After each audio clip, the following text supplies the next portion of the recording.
Welcome to issue 281 of Critical Encounters, a podcast about Marvel Champion, a living card game by Fantasy Flight Games. Here, we take a good look at that most critical piece of the game, the encounter sets. We'll discuss those poorly understood characters, unfairly labeled villains, and their various plans to shape humanity and benefit the planet, as well as those so-called heroes intent on thwarting them. I'm one of your hosts, Evil Dr. Matt Carrano. And joining me is Steve. Hello, welcome back to the lair. And Daniel. Hey, man, welcome back. So, folks have heard this evil Dr. Matt Carrano read our intro. Longtime listeners will know exactly who this is. This is our most prestigious guest that we have on this show. Ever. Yes. And this is your third time on, Matt. Thank you for coming on a third time. Matt, why don't you tell us just a tiny bit about what your job is to refresh people's memories? Sure. I am a paleontologist. I study dinosaurs, and I am the curator of dinosaurs at the National Museum of Natural History here at the Smithsonian in Washington, D.C. And it is my third appearance. And I just want to say that's actually quite exciting for me. I've never been asked back even once on a podcast. So to be asked back twice is quite an achievement, I think. So what's wrong with us, Steve? We are gluttons for punishment. That's why we like the villains, I guess. Folks can hear Matt and his first appearance way back in issue 55 when he teaches us all about the T-Rex in the temporal modular set. And then again at issue 208.5 when we did our spoiler for the Savage Land modular set, we had gotten that pterosaur card. So folks might have a good idea what we're going to talk about tonight if they didn't read the title of the episode yet, but they'll figure it out, I think. They will, I think. Yeah. Matt comes on to talk about old stuff. Even older than Daniel stuff. Yeah. Steve, Matt just isn't a brilliant paleontologist. He's also a dear friend of mine, and we're in a book club together. And is it the book club that Mustafa isn't invited to? That's right. It's the very same one. Yes. Okay, good. Good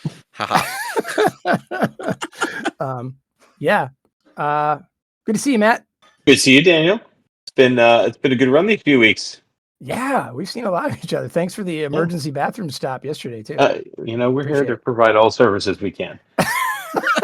I don't want to know, but I kind of want to know. I don't want to know. I'm not going to go there. Just driving home, and Matt's house was a block away, and we had some people in the car that they were less than a block away from. Yeah.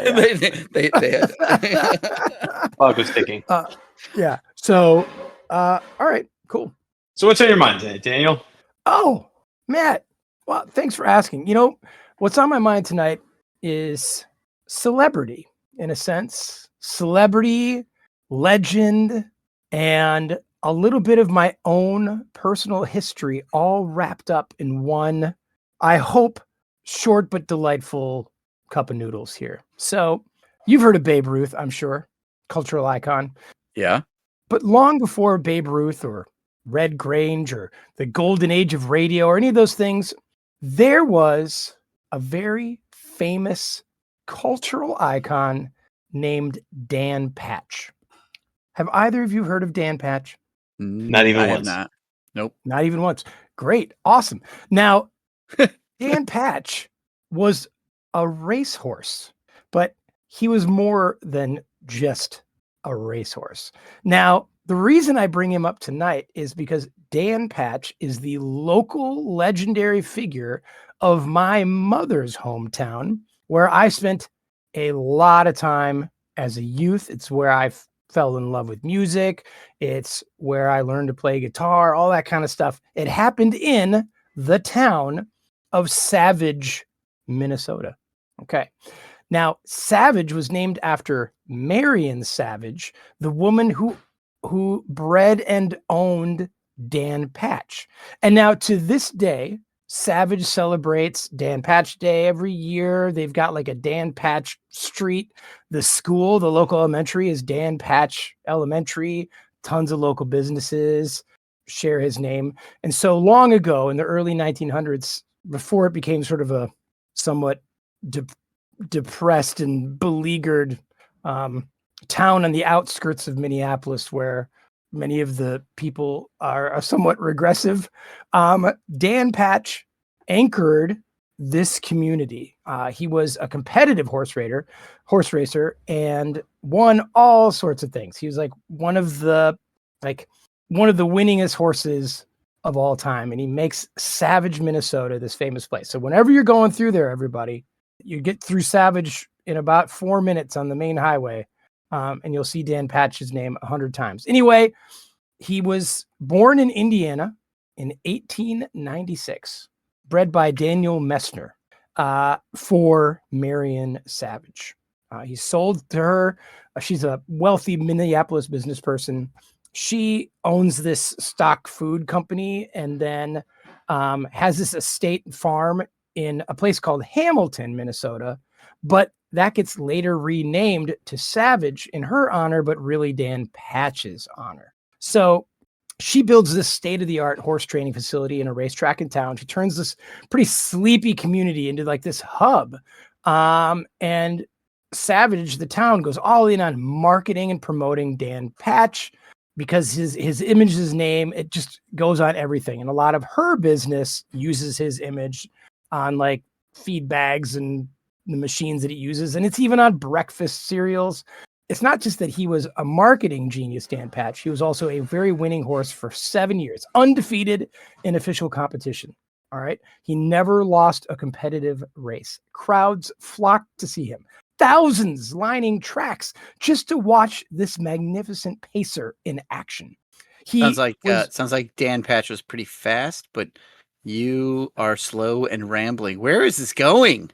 That's great that you asked that, because Dan Patch was really known for his unique gait and his incredible speed. The reason I'm talking about Dan Patch, Steve, is because he's known as the king of the pacers. He was a genuine celebrity. And I thought, I don't know much about the land before time. I don't know much about the stuff Matt knows, but I know a lot about a savage land, which is Savage, Minnesota. But you can't talk about Savage, Minnesota, Steve, without Dan Patch. The two are so commingled that they are really the same thing. And sort of like we're not going to be able to talk about the Savage lands and not talk about dinosaurs. They are very commingled. That's exactly right. Okay. Steve. Thank you for making that leap with me. I'm there. Dan Patch, local legend, celebrity, died at the age of 20 in 1916. Now, the crazy part of this story is that Marion Savage died 24 hours later. Oh. Reportedly of a broken heart because their bond was so deep they could not live without each other. So there you have it. A savage land. I wanted to talk about a savage land. Now, Matt and I also live close to a place called Savage, Maryland. There's a mall there that used to have a game shop, but it went under. The Savage Mill Mall. So there you have it. I just wanted to talk about Savage because it's where I grew up. Okay. Or like some of my growing up happened. Interesting. Yeah. Still with us, Matt? I have a follow-up question, Daniel. Yeah, please. Were you named after a horse? Yes. Good. And that's the end of my story, Matt. I was named after Dan Patch from my mother's hometown. It's pretty good. I hope you guys both just type in Dan Patch and you're going to see all sorts of pictures. Yep. And like the guy was a real celebrity. Like it was crazy. Anyway. Yeah. So wait. Yeah. Is Dan Patch the guy or the horse? Dan Patch is the horse. Yeah. Okay. Keep Marion Savage. He's a guy. He was a guy. Okay. He was a guy. Marion Savage, his owner, was a woman. Was a woman. Yeah. Okay. Cool. All right. Yeah. And got a town named after her because of Dan Patch. Anyway, so thanks for sitting with me on that one, everybody. Yeah. Still with us? Yeah. No. Steve told me I had to do some lore on something. What did you actually say? Something about, like, you said the land of the lost or something like that. It's some sleaze stags, something related to our topic today. So naturally I did. Mm-hmm. Yeah. That was some deep. That was deep lore. Yeah. Deep lore. But Steve, we're not really here to talk about savage Minnesota. No, we're going to talk what do about we have the, going on? we're going to talk about the Savage Lands. If you didn't catch, Daniel said the word savage like 46 times. So we have our wanted to make that link paleontologist clear. on. I mean, there's no doubt what we're talking about tonight. We're going to do the Savage Lands modular set. So I'm going to give us a little bit of history on the Savage Lands themselves. And then evil Dr. Matt is going to help us do some lore of the various creature cards. So do you guys want to hear about the Savage Lands that are not related to Dan Patch the horse? I guess so. Okay, if you have to, right? Okay. If we have to. Okay, all right. Now, this is Marvel, so we may have to take, science and put it to the side a little. So, all right, so the Savage Lands are set in Antarctica at the base of the Palmer Peninsula. It is a tropical prehistoric land surrounded by very high volcanoes, very large volcanoes, and it is a tropical preserve hidden from the rest of the world. Now, how might a land exist, you may ask? How would that exist, Steve? Thanks for asking, Daniel. Yeah. Well, right, because you wouldn't think just because there's volcanoes that it's tropical. Like that still doesn't make any sense, right? But you see, what happened was 200 million years ago, so a very long time ago, this alien race known as the Nuwali created it with their magical space technology. So the Nuwali come to Earth at the request of the Beyonders, who are, celestial creatures of the universe somewhere. So the Beyonders asked the Nuwali to make various game preserves, both on Earth and on other planets. So the Nuwali go around and they create these little places like the Savage Lands, and they stock them with Earth's current flora and fauna that exists around the time. So dinosaurs and giant lizards and pterosaurs and all this sort of stuff. And they use their powers to create the volcanoes. They use their magical tech to make the land tropical and to keep the land tropical. So that's why it's a tropical land in the middle of Antarctica, right? So they use their protection and their technology to keep the dinosaurs alive in the Savage Lands when the dinosaurs go extinct elsewhere on the planet, right? The comet hits and the other dinosaurs all die off, but not here. So over the course of many, many thousands and millennia, the Nuwali continue to return to Earth, and they restock the land from time to time with new life, like prehistoric mammals and early hominids, which they call man apes or Neanderthals. So who are these Nuwali, you might ask? Who are these Nuwali, Steve? Oh, thank you, Daniel. Yep. So they are... I'm here for you, baby. Thank you. So they are some of the oldest intelligent races in the universe, having reached a very, very high level of technology before most species could walk upright. They are 10 feet tall. They have these wiry frames. They have no combat abilities to speak of, except for some weird nerve touch they can do. They're first encountered in they first flash back to them in a Khazar issue from the long ago. So the art for them is very oddball. Anyhow, so they are contracted by the Beyonders, and they are promised squendags of gold to make and maintain these preserves. Did you say squendags? Squendags. That is a measure, a unit of measure, apparently. It's a basic unit, Daniel, please. Yeah, Sorry. squendags, right? Every week I reveal how little I know. It's just sad. Right.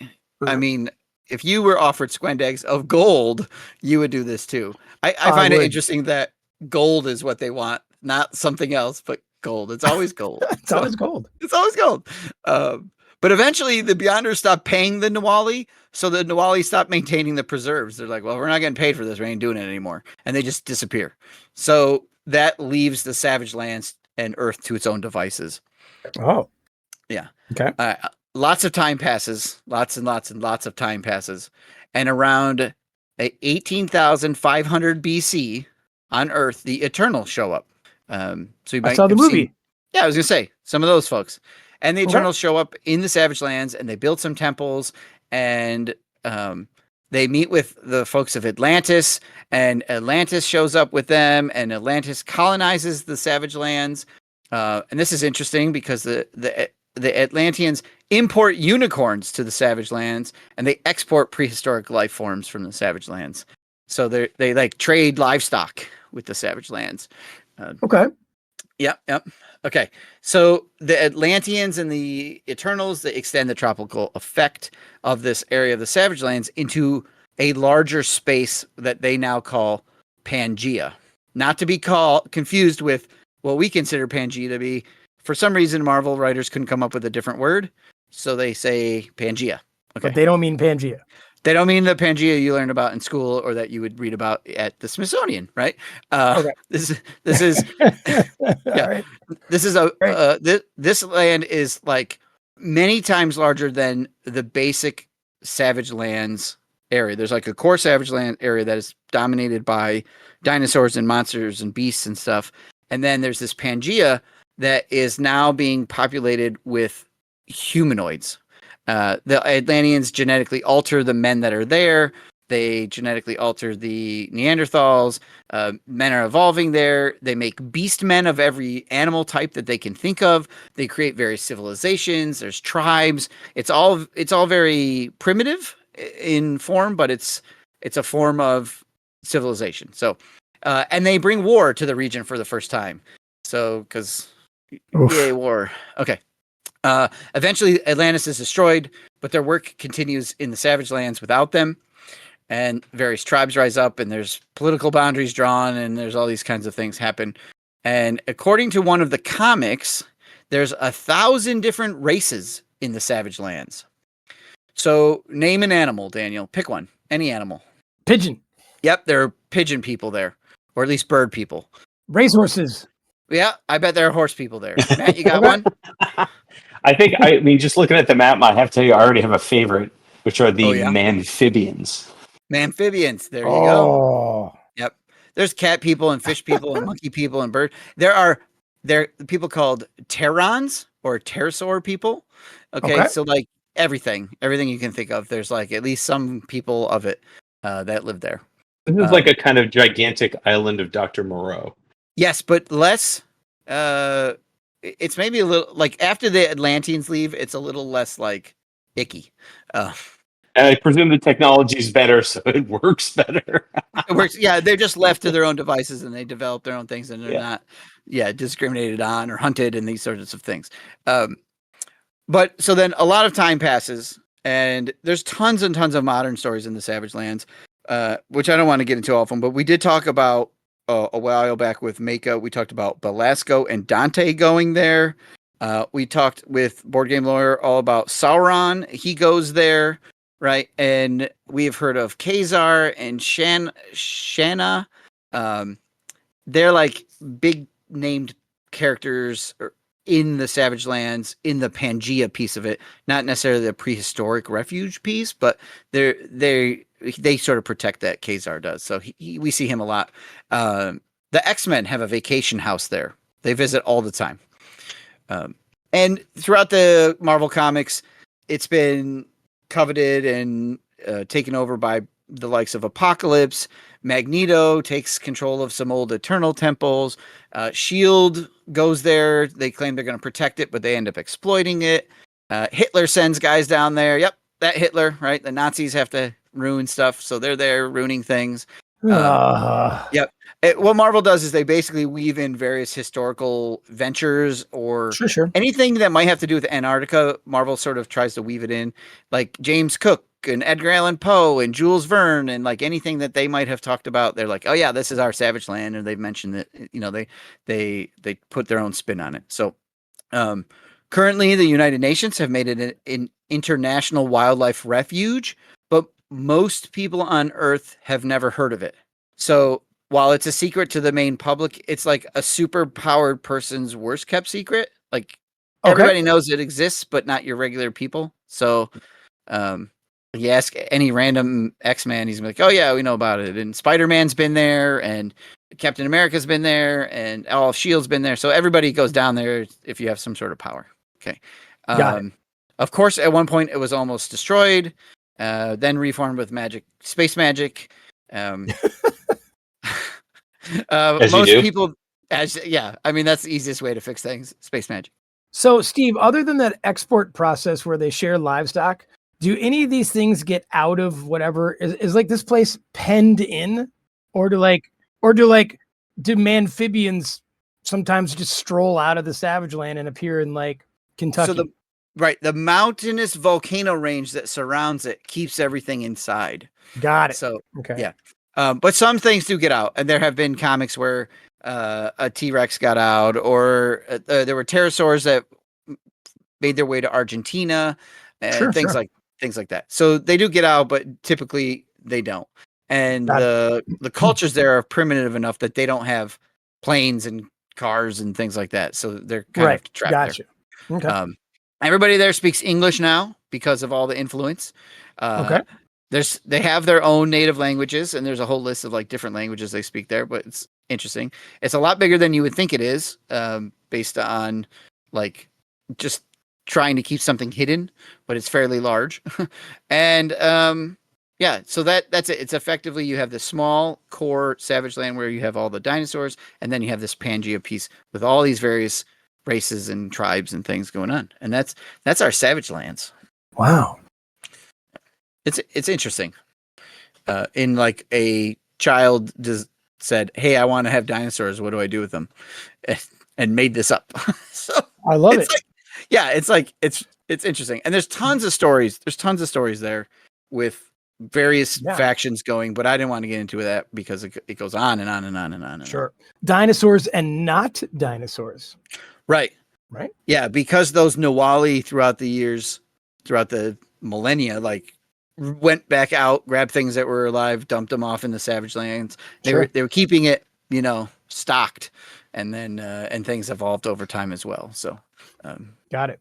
Now, Matt, would you describe the time of the dinosaurs as savage? I don't know that I would describe it as any more savage than any other time. I think that's a little like we tend to project a little bit of the monster movie thing, but they're just animals doing animal stuff. I don't think they're doing anything terribly different from like a lion or an elephant or anything like that. So probably not. I mean, it would seem to us because we'd be very ill prepared to deal with it. But frankly, if you walk out into a Kruger like with nothing, like just your clothes and your feet, and you walk out, like you're not going to last very long. It'd be pretty savage. What do you think our total time in the savage land would be there, Matt? Unarmed? Yeah. Like we just show like someone plops us in there. Until something saw you, I think would probably be as long as you lasted. Okay. Yeah. So we're talking.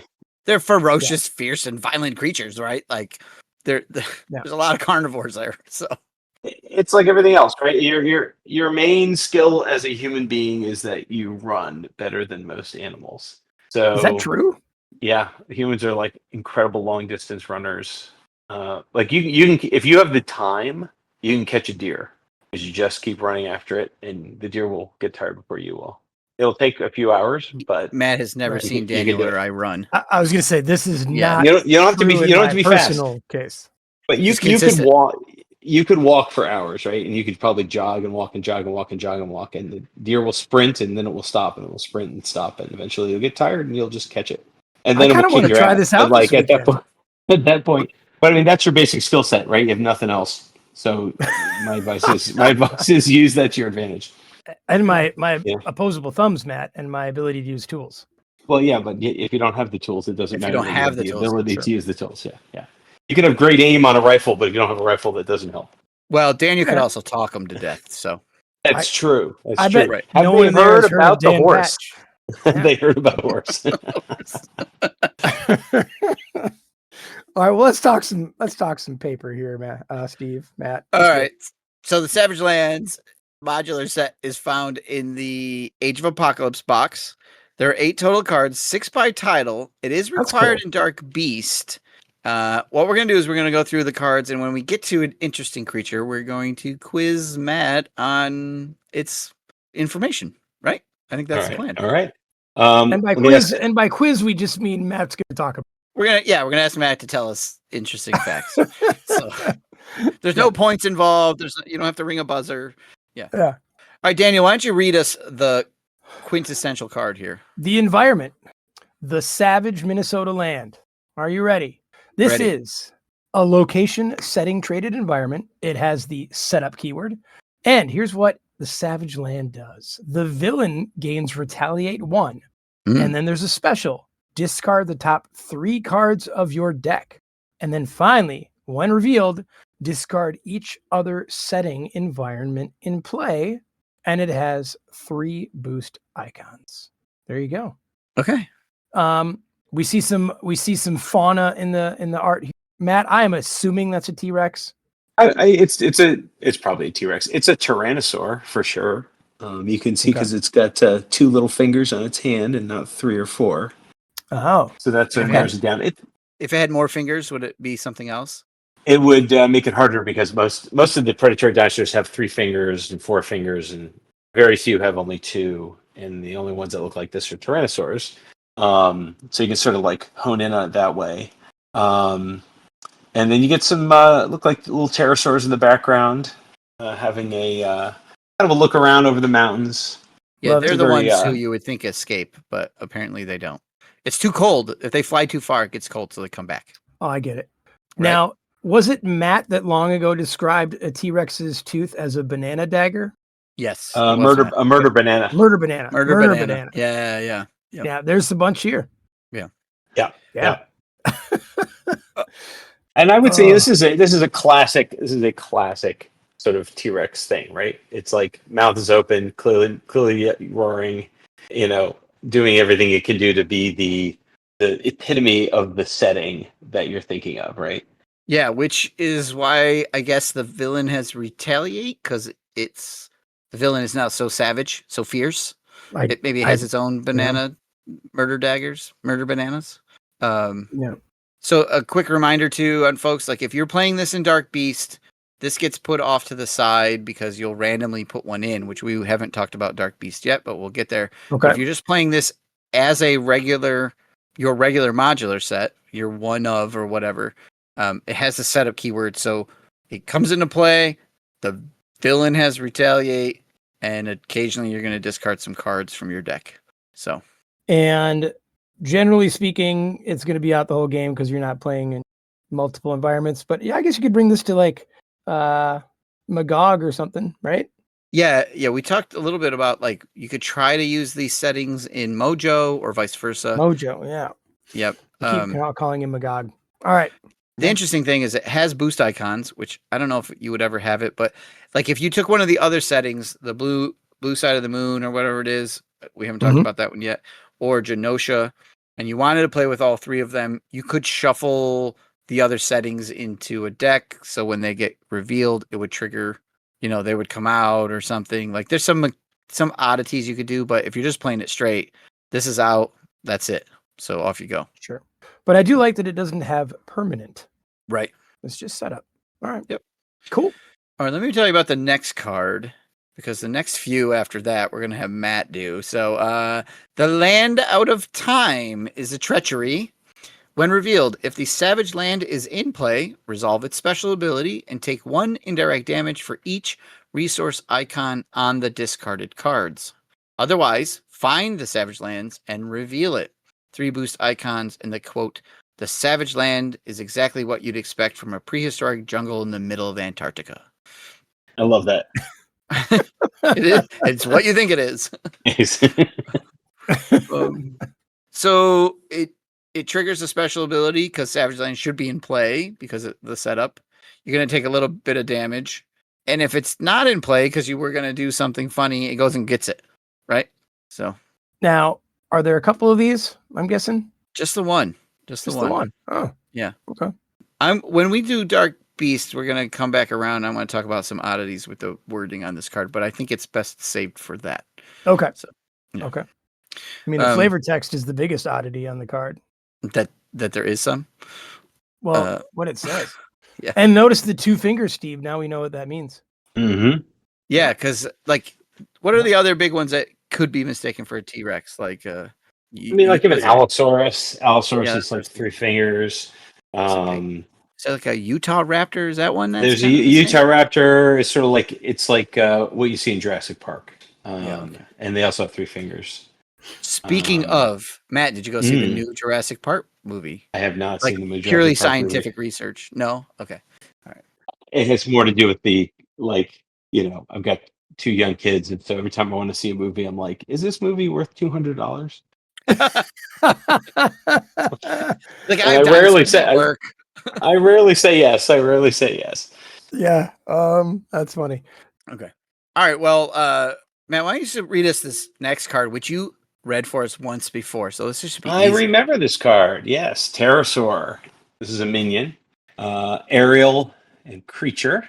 When revealed, resolve the special ability on the setting environment. It has a boost.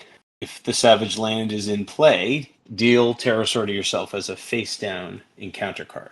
So this card has 0 scheme, which makes some sense, and 3 attack, which also makes some sense, and 4 hit points. Okay. Okay. Yeah, I would be very disappointed with the developers if this card had any more scheme than 0. Yeah. Yeah. I wish it had the little dash. Yes, like you just can't scheme at all, right? Yeah. Does not apply. Yeah. It could conceivably be given scheme. Who knows? Right. Or it could be like wounded by Quake when it schemes for nothing. Oh yes. Right. Yeah. Yeah. That's right.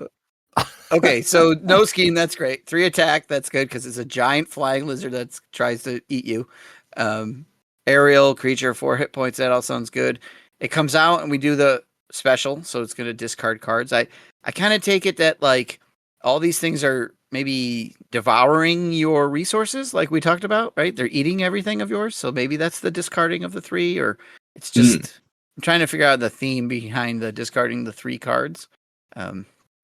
And then I like that if it comes out as a boost, it swoops around and will come back at you. So that's cool. I wish it had boost icons as well, though. Yeah, that'd be even better. That would be better. But as for this discard mechanic, Steve, I'm a little confuzzled by it too, especially because other cards have it. Yeah, I think it's got to be these things are like it's just so draining. So draining to be there. Yeah. Everything gets ruined or eaten or destroyed or whatever. So, sure. All right. Yeah. That's my headcanon. Okay. But now we're moving away from. Wait. We got to hear about the pterosaur, though. I think we need a recap from Matt. A little recap. Yeah. Tell us what a pterosaur is and why it's near this cathedral. I mean, the cathedral is obvious. I don't want to belabor it for your listeners, but the pterosaur it's a flying reptile. These are sort of dinosaur cousins. They're not dinosaurs, in the strict sense of that word, but they are close relatives. So they have a lot in common under the hood. This looks to me to be modeled on a pterosaur called Quetzalcoatlus, which is sort of famous for being the largest of these flying reptiles. It's basically the size of a Cessna. Has this big toothless beak, and people sort of argue about whether it's an animal that would go around killing things, or if it was maybe like a giant vulture, or it was a scavenger. But clearly a fairly major player in wherever it lived. And they have been found together with others, so maybe they did kind of live in little colonies or something. We don't really know that, but possible. I think it's a pretty good looking piece of art for this animal. And they're also in sort of paleo circles. Like one of the things that is remarkable to us is they're huge. Many of these things are huge, but they're very, very light. So their bones are just like they're hollow, and they're like the walls of their bones are like a couple of millimeters thick. So it's like incredibly lightly built animals, even though they're gigantic. So this thing, the size of a Cessna, would have weighed like a few 100 pounds, but not more than that. Wow. Okay. And were they found in like Central America? Is that why they're named what they are, or is it just resemblance to the? This particular one is actually found. It's from Big Bend National Park, so on the border with Mexico. Okay. So Quetzal is, Aztec culture, Yeah. so it's Yeah. close, Got right? it. Okay. As a group of animals, the pterosaurs are found all over the world. Each species tends to be kind of localized. And then on the small side, there are pterosaurs that are like the size of a house sparrow, Really? little teeny dudes. In fact, the classic one, pterodactyl, is like the size of a crow, probably. So not very dramatic, but it has more teeth than this guy. I guess I I was remember pretty sure pterodactyls toys were always seemed like they were pretty big. huge. Yeah, I think Hmm. I was misled as a youth on They're probably pterodactyls. life size, the ones you had. Wow. Oh, It's sort of actual size. disappointing. Yeah, Yeah. yeah. I knew about the Quetzalcoatlus ones like being humongous, but I always thought the pterodactyls were a little bigger. But Yeah, there's one that's also sort of famous called Pteranodon or Oh yeah. Pteranodon. Also has a beak and no teeth, has a big crest on the back of its head. You can see one of those at the Smithsonian, for example. They're from Kansas, and they're not too rare. So a lot of museums have them, and they're big. They're probably like 8 feet across the wings when you get a really big one. So they're still impressive animals. Those are the ones that are sort of often in popular books going back, 50 years and stuff like that. they were on the Dinosaur Train TV show when I watched that Yep, with my son. Yes. exactly. And in the Land Okay. Before Time. Yeah. Okay. Petrie. Who are you? Huh? My name Petrie. Petrie, huh? Funny name. I flied. No, you followed. I fall. You cannot fly. But how did you get way up there? I climb. But you are a flyer, not a faller. Hard things to fly. I guess it is. We can't do it. Nope, we cannot do that, all right. Petrie. Right. Very good. Yes. Wow. Right. Nice work. Yeah. All right. Let's move on to the next card. Matt, do you want to read the next card for us too, or Daniel? Do you want to read it? We can do. Or No, whatever. Matt can read, but it's, I can read it's it. a little out of his academic, Okay. Yeah. Let's see. range. So I'm very curious what Dr. Matt is going to say about this. Yeah. So this is the giant ape, also a minion creature, clearly not aerial like the last one. Guard. When defeated, the player who defeated giant ape resolves the special ability on the setting environment. This has 2 boosts, 1 scheme to attack, and 5 strength. There is a little bit of flavor text here. This is why you don't feed the animals, Jubilee. We've got a pair of oversized gorillas just... I can't quite tell if they're having at each other or they're teaming up on somebody, but they're definitely angry. Yeah. They're definitely mad. So- it is comic art. So same with the pterosaur one. So Matt, what can you tell us about giant apes through time? So, apes, we're apes, right? And chimps and gibbons and gorillas and orangutans and all that stuff. Not monkeys. Apes, they go back some tens of millions of years, and there's a kind of classic fossil ape called Gigantopithecus, which is often portrayed as something very similar to this art, like kind of a 10-foot gorilla. Or maybe something that, was close to our ancestry. But in recent years, it's become clear that Gigantopithecus is basically a giant orangutan, and not quite as big as we thought it was. Now, that doesn't mean that you shouldn't be intimidated by these animals, because I've heard it said that without a weapon, going back to our pathetic nature as organisms, without a weapon, a human being is evenly matched with a 12-pound monkey. So whether 12-pound monkey. Okay. yeah, or I guess a gibbon if you want to pick an ape, but basically your hose. Things that are larger than 12 pounds. Yeah. They're incredibly strong and they're smart, right? So like monkeys do things like bite your face off because they know exactly what that does to you. That's after throwing poop at you. For example, that's just the stage 1, right? They get you distracted. Well, there's the current like internet thing, like the one gorilla versus 100 men who would win in a fight Right. kind of thing, right? Right. So Yeah. yeah. Matt, are you saying your money's on the ape? Is this a 1-on-1 or is this a 1-on-100? 1-on-100, I take some odds, but 1-on-1, you have no chance. You have zero chance. Well, this is a Marvel card game, so all you need is like a powered up Drax, and he could take this down. Sure. Yeah. Okay. Yeah. I thought we were just talking about Daniel. I thought we were Oh just talking about Dan. yeah. 100 Yeah, 100, Daniels. 100 Daniels. That was Yeah, I don't give think me I much still of got it. money I on don't the give ape. 100 of me much of a chance. Yeah. So why do you think there's two of these and only one of the pterosaur? Yeah, there's two in the art, and we get 2 cards. So one for each guy in the art. Yeah, I think mechanically we have their guard, which means if you want to deal damage to the villain, you have to defeat the apes first. They stand between you and the villain, and then they have a when defeated effect, which causes the setting environment special to trigger. Which in this case, you discard some cards. So I think by putting 2 of them in the set, there's more likely of a chance that you're going to have to face them, more likely of a chance you have to defeat them, that kind of thing. So I think they want to put them down there. Maybe they're just more common in the Savage Lands than the pterosaurs too. So, or you're more likely to run into them. Are they an early? What were the people's names, Steve, that created all the things and put them there? Not the Eternals. The Nawali. Were these like an early attempt at like peopling the place? So they did bring what they called man apes, which I believe were supposed to be Neanderthals. Okay.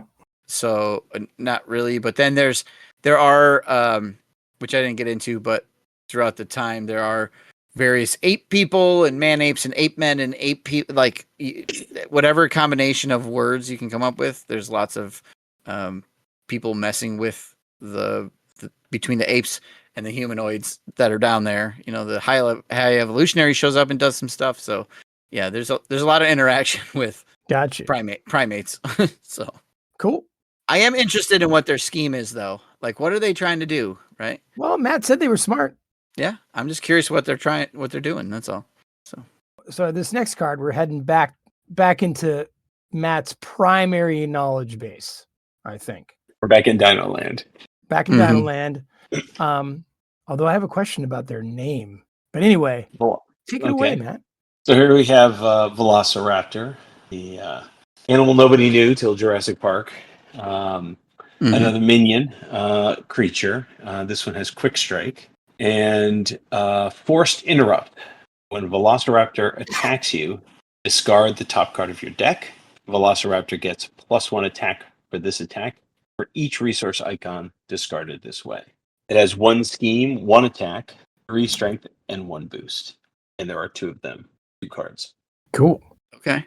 So the one thing I would notice right off the bat is I don't know that I would think I would put a Velociraptor in league with an ape in terms of scheme. I feel like that's aren't they like movie Velociraptor. Yeah, right. Yeah, aren't they clever?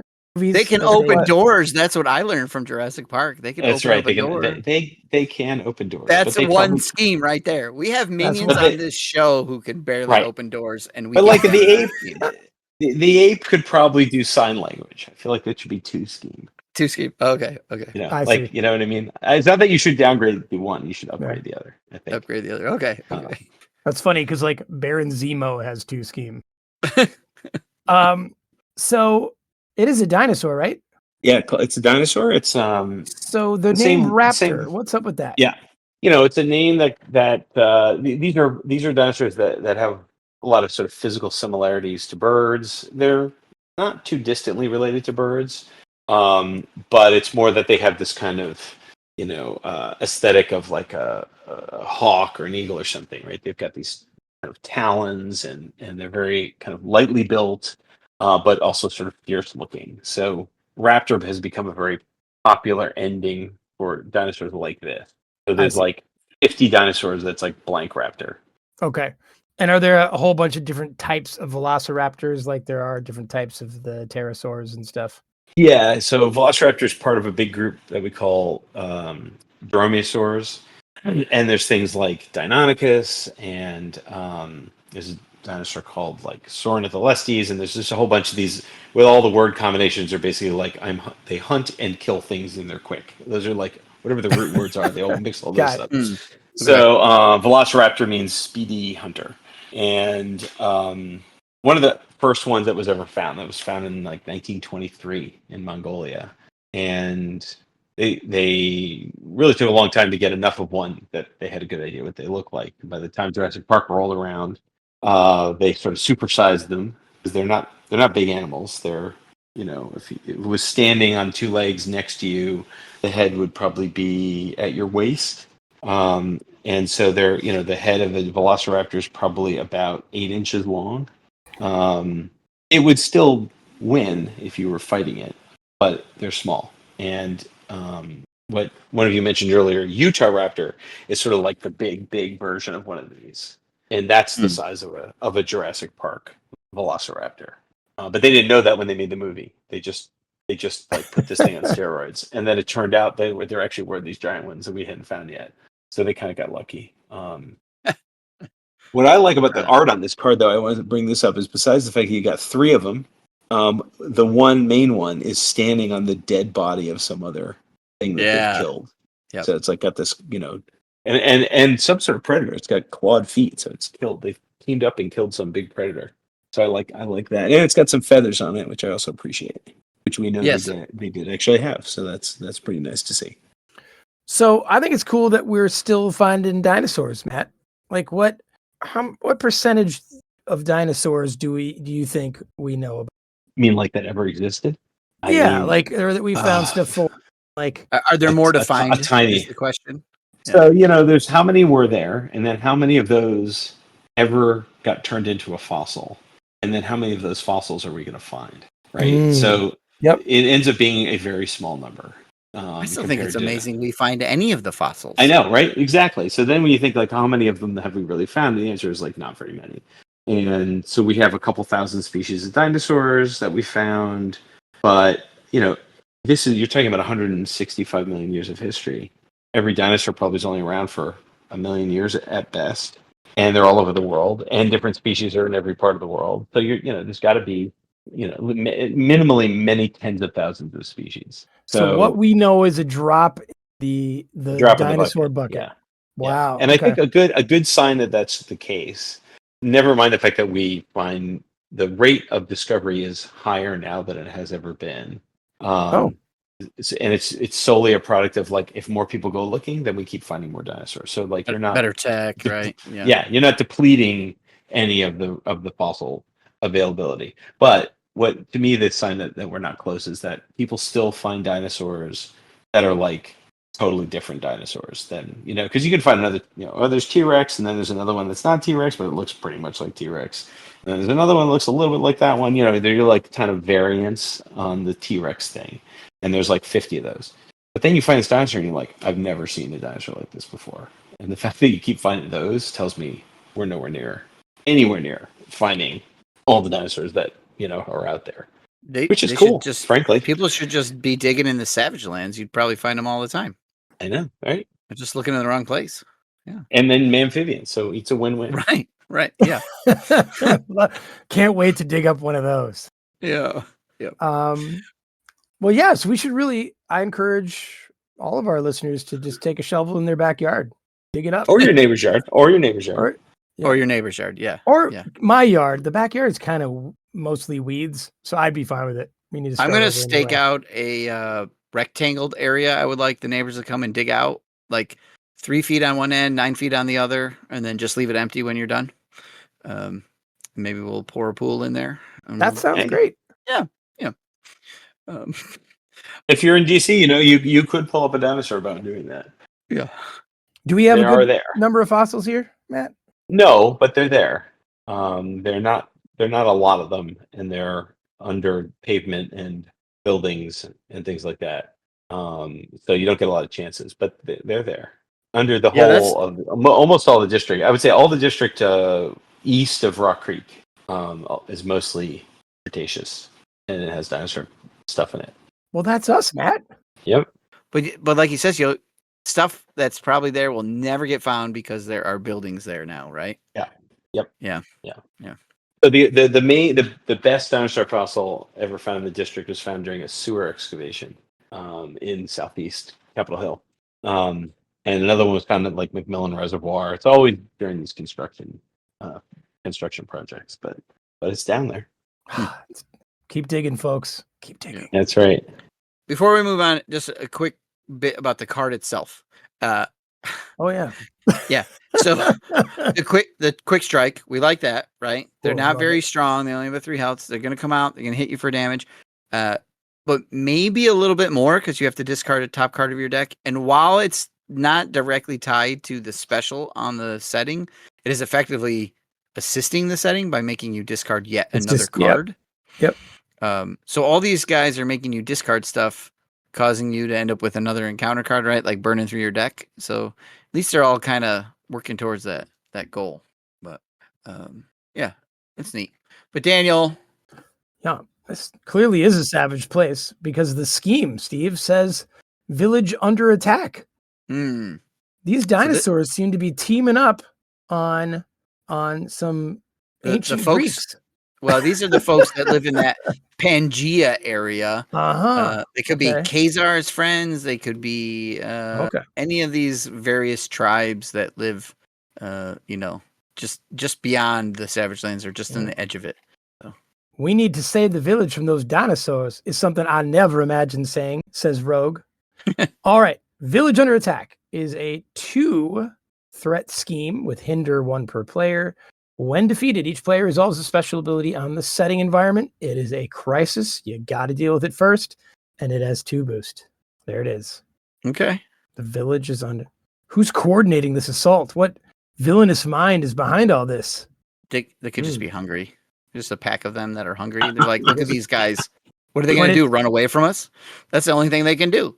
But it's combined arms. It's an aerial and land. And Oh, there is. Oh, Yeah. yeah. There's one. There's a couple up there. clearly there's, I guess the man apes are behind it. The giant apes with their scheme of 1. Well, maybe the aerial folks are scavengers and they're just waiting for what's left over. They're, like you were saying, they're like carrion creatures. Okay, so it's a crisis. You have to get rid of it. There's really not a lot of threat on it, and you got to trigger the setting. So it's doing what the set's supposed to be doing. It's just making you discard cards. Yeah. It's really not too exciting. No. The best part about this modular set is having the excuse to have Matt on the show again. Yeah, absolutely. So, yeah. I don't know. What do you think of this set, Steve? Okay, so it is. I mean, it's dinosaurs and pterosaurs and giant apes. So like, I love the that piece of it, right? Let's like the theme is fun, right? I think it fits the Savage Lands, like art wise, and the various minions make sense to me. But looking at like the environment, like giving the villain retaliate is good for the villain, right? Nobody playing likes retaliate, right? Like, and the difference between a retaliate 1 and a retaliate 2 can be pretty dramatic. So if you're playing somebody who already has retaliate and this comes up, the discarding the top 3 cards of your deck being its like overall gimmick is a little like underwhelming. It's not terrible, but it's a little underwhelming. If it was like take indirect damage, you'd be like way more worried about it. If it was putting threat on the main scheme, you might be more worried about it. But like getting a couple cards off the top of your deck, while it can be really frustrating, it's not the worst thing in the world.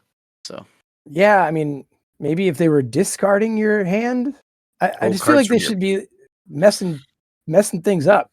You know? Anyway, what do you think of it, Matt? On a non-mechanical game-related sense. In a non-mechanical game-related sense, I think I always have the same feeling, which is they should throw in a herbivore somewhere. As I think you'd have to think harder about what you'd want it to do mechanically to make it, difficult. And, they're difficult animals. It's not like all this like, oh, they're all peaceful. That's not really a thing. More people get killed by hippos than lions. Right, they're just not going to eat you. They're just not going to eat you. Right. They'll just stomp you to death and then love you, right, or whatever. And so, but I think you could get away from the like everything's got sharp teeth and they're all gonna bite you, and try to work in some other one of these animals. It would be kind of interesting to see, what that would look like as a card with mechanics on it.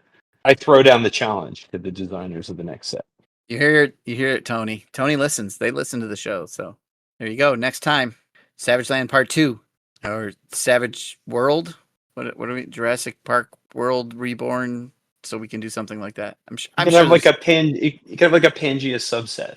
Yeah, there we go. I like that. Yeah.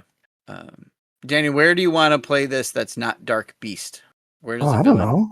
I mean, like I said, like if you put it in MODOK, who came out in the Shield box, he could, and you're playing Expert, he could potentially have a Retaliate. He'd have a Retaliate 3. That'd be insane. Yeah. I think he'd have some fun also turning them into like those, what are they, andropoids, or what did we fight last night? The Adaptoids. The Adaptoids. Yeah. Jeez. Imagine them as dinosaurs. That'd be cool. Yeah, I mean, since it is a setup card, it can go in anybody and beef up any villain.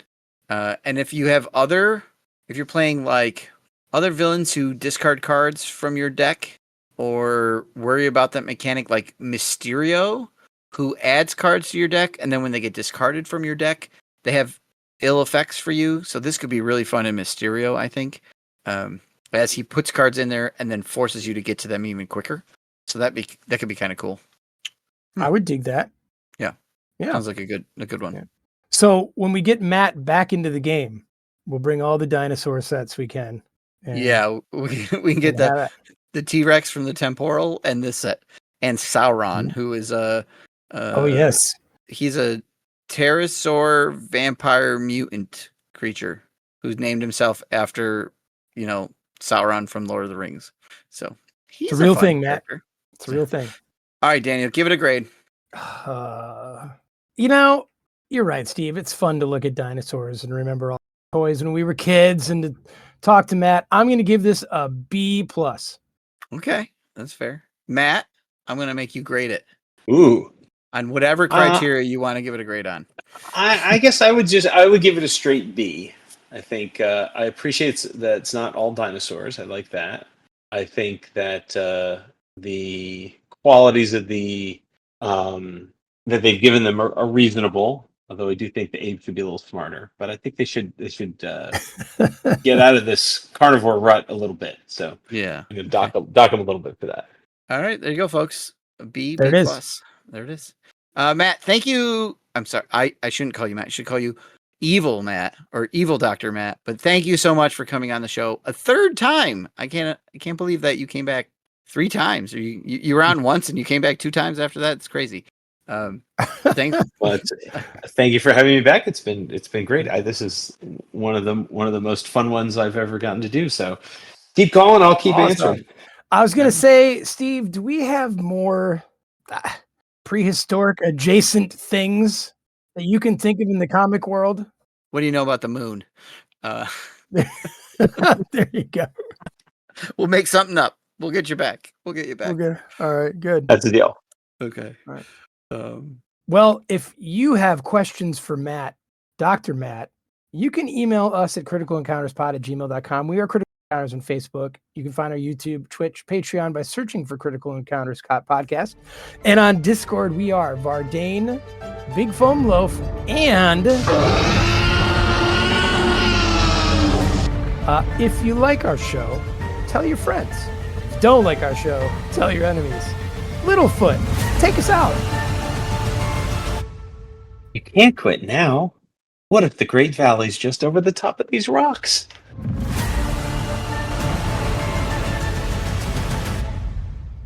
Anytime you're ready. Ooh, I hear a cawing in the background. I heard a dinosaur in the back. Is that a pterosaur? That was a pterosaur. Yeah. That's not Daniel's son. That might be my wife's first appearance on the podcast. Oh, that was her? Yeah. No. This will be your second because there's one where she leans in and she goes, "Are we out of wine?" That's or something like amazing. that. Where's the That's wine? amazing. And you're like, we're out of wine. She's like, That's perfect. All right. I remember that.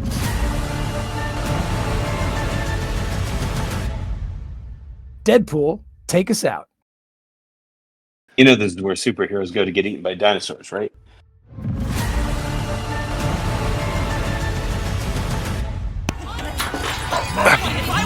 Taxi! Taxi! Really? Okay. Going, man. God. Watch it!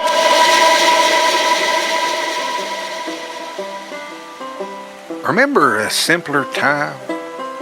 A happier time? A time before cell phones and AI wizardry. Before the hustle and the bustle of modern life. Well, step back into the past and experience the wonder of a savage land. Nestled in the heart of Antarctica, yet miraculously tropical, the savage land offers lush landscapes, exotic wildlife, and a break from the modern world because it never caught up. Here, you'll reconnect with nature. Just watch out for giant apes standing guard and the velociraptors so ornery they kill you as soon as they look at you. While you're in the savage lands, maybe you're having such fun you want to give back. Well, volunteer for the Village Under Attack program. Every few days, rampaging dinosaurs attempt to flatten one of our scenic communities, and you can help defend it. And don't worry, the savage land is perfect for the youngins too. I hate the savage land. Especially little troublemakers like Tommy there. Ah! Hi, Tommy. Why won't you help me? Yeah, so ditch the Wi-Fi, embrace the wild, and book your getaway today. Come discover the simple joys of survival in a land right out of time. The savage land is calling. Where prohibited, the savage land is not responsible for injuries caused by dinosaurs, mutants, or spontaneous time distortions. Travel insurance does not cover loss of limb due to pterosaur attacks. Guests must sign liability waivers for participating in village under attack activities or other crises. Giant apes may or may not accept bribes in the form of fruit.